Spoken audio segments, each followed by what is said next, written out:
नमस्ते। जैन धर्म एक ऐसा प्राचीन भारतीय दर्शन जिसने लाखों लोगों को प्रभावित किया है। लेकिन आखिर इसके मूल सिद्धांत हैं क्या? चलिए अगले कुछ मिनटों में इसकी जो सबसे खास बातें हैं ना, उन पर एक नजर डालते हैं। तो इस सफर में हम क्या-क्या देखने वाले हैं? सबसे पहले हम जानेंगे कि जैन धर्म के हिसाब से ये दुनिया बनी कैसे है। फिर मोक्ष तक ले जाने वाले 3 रत्नों को समझेंगे। उसके बाद बात होगी आचरण के 5 व्रतों की। फिर देखेंगे कि किन राजाओं ने इसे संरक्षण दिया और आखिर में इसकी जो शानदार कला है, उस पर भी एक नजर डालेंगे। तो चलिए शुरू करते हैं अपने पहले सवाल से। जैन दर्शन के मुताबिक ये जो पूरा ब्रह्मांड है, ये आखिर बना कैसे है? इसकी हकीकत क्या है? देखिए, इस दर्शन के हिसाब से ना पूरा का पूरा ब्रह्मांड बस 2 ही मूल तत्वों से बना है। इसमें पहला है जीव।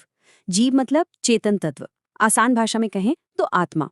वो जीवित शक्ति जो हर प्राणी के अंदर मौजूद है। और अगर जीव है तो उसका उल्टा भी होगा, है ना? तो दूसरा तत्व है अजीव। जैसा नाम से ही पता चल रहा है, ये अचेतन है, मतलब जड़। इसमें पदार्थ, जगह, समय वो सब कुछ आ जाता है जिससे हमारी ये फिजिकल दुनिया बनी है। तो मतलब एक तरफ है जीव यानी चेतना, जिसकी मंजिल है मुक्ति, और दूसरी तरफ है अजीव यानी पदार्थ, जो बस इस भौतिक दुनिया का हिस्सा है। जैन दर्शन कहता है कि बस इन्हीं 2 चीजों के मेल से सब कुछ बना है। और यहीं पर ना जैन धर्म की एक बहुत ही खास बात पता चलती है। यहाँ किसी एक सृष्टिकर्ता ईश्वर मतलब क्रिएटर गॉड की मान्यता नहीं है।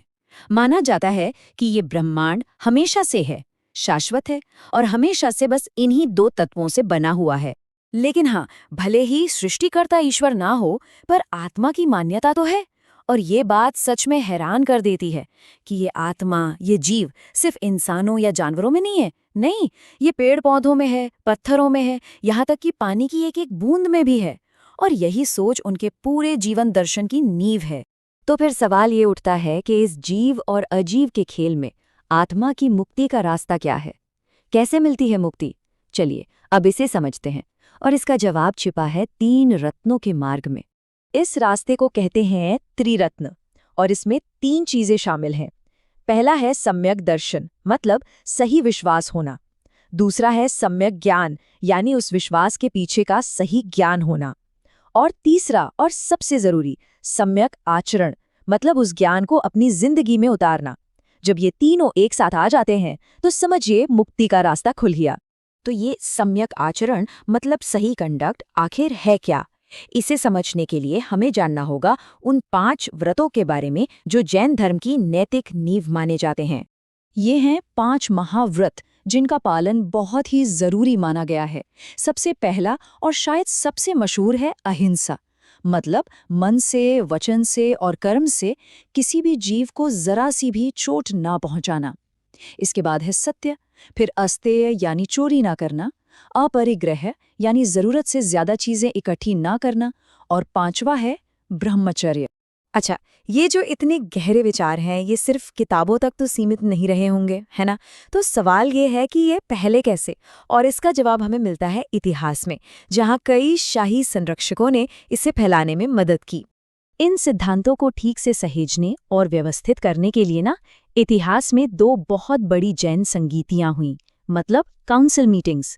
पहली हुई थी पाटलिपुत्र में करीब 300 ईसा पूर्व, और दूसरी उसके कई सदियों बाद 512 ईस्वी में वल्लभी में। इन काउंसिल्स ने जैन धर्म ग्रंथों को हम तक पहुंचाने में एक बहुत ही अहम भूमिका निभाई। और हाँ, इसे फैलाने में सिर्फ संगीतियों का ही नहीं, बल्कि कई बड़े बड़े राजाओं और राजवंशों का भी हाथ था।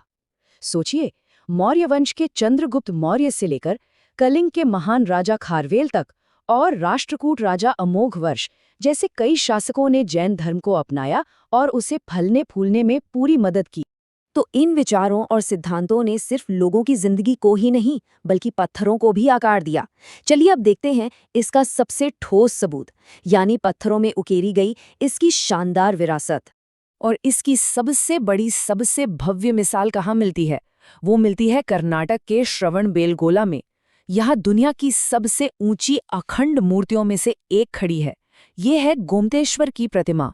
जरा इसकी ऊंचाई के बारे में सोचिए, 57 फीट। ये मूर्ति 57 फीट ऊंची है। ये प्रतिमा जैन तीर्थंकर बाहुबली की है, जिन्हें शांति और त्याग का सबसे बड़ा प्रतीक माना जाता है। और जो बात इसे और भी ज्यादा हैरत अंगेज बना देती है ना, वो ये है कि ये पूरी की पूरी 57 फीट की मूर्ति एक ही चट्टान को तराश कर बनाई गई है।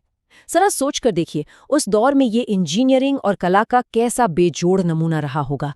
और ये सिर्फ एक ही जगह की बात नहीं है। पूरे भारत में जैन कला की एक से बढ़ के एक शानदार विरासत फैली हुई है। चाहे राजस्थान में माउंट आबू के दिलवाड़ा मंदिरों की वो बारीक नक्काशी हो, या फिर गुजरात की शत्रुंजय पहाड़ियाँ, खजुराहो से लेकर दक्षिण में सित्तान वासल की गुफाओं तक, हर जगह ये परंपरा आज भी जिंदा है। तो इस पूरे सफर के आखिर में एक सवाल के साथ छोड़ जाते हैं। जैन धर्म का एक सिद्धांत है अनेकांतवाद। इसका मतलब है कि सत्य एक नहीं होता, बल्कि उसके कई पहलू हो सकते हैं। ठीक वैसे ही जैसे एक ही चीज को अलग अलग एंगल से देखा जाता है। जरा सोचिए, आज की दुनिया में अगर हम इस एक विचार को अपना लें, तो हमारे देखने का, हमारे समझने का नजरिया कितना ज्यादा बदल सकता है।